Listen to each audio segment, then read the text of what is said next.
What if I told you Times Square used to be so dangerous and dirty that tourists avoided it, and only New Yorkers who knew how to handle themselves went there at night? Follow for NYC when it had real edge, not corporate sanitization. Because in the 70s and 80s, Times Square was peep shows and porn theaters and drug dealers and prostitutes, and the whole area felt genuinely unsafe. And if you grew up in that era, you remember when Times Square represented everything gritty and authentic about New York before Disney and chain stores turned it into an outdoor mall.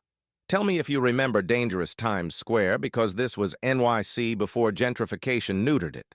Times Square declined starting in the 50s and bottomed out in the 70s when the city was broke and crime was rampant. And the combination of adult entertainment businesses and street crime created this reputation as the most dangerous and depraved part of Manhattan, where anything could happen, and most of it was illegal or sketchy.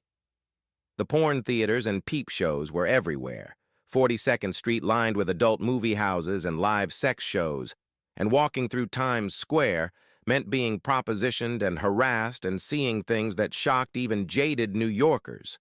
The drug dealers operated openly, selling on the street corners and in the subway stations, and the whole area felt lawless, like the city had given up on controlling it and just let the underworld run Times Square. The prostitutes worked the streets, and the pimps and hustlers created this ecosystem of exploitation and survival that was ugly and real, and undeniably part of what New York was during that era.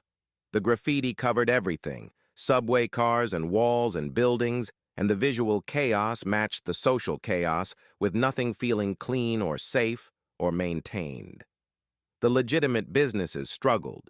Theaters showing regular movies and restaurants trying to operate alongside the adult industry, and the contrast between attempts at normalcy and the surrounding degradation made Times Square feel surreal. The police presence was minimal or ineffective. Crime happened openly, and the sense that you were on your own and needed to watch your back was constant if you were in Times Square, especially at night. The authenticity was undeniable, even if it was dangerous. Times Square reflected the real economic and social problems New York faced in the 70s and 80s, and pretending the city was safe or family-friendly would have been a lie when Times Square showed the truth about urban decay and inequality and what happens when cities fail their residents. The artists and writers and filmmakers documented Times Square. Movies like Taxi Driver,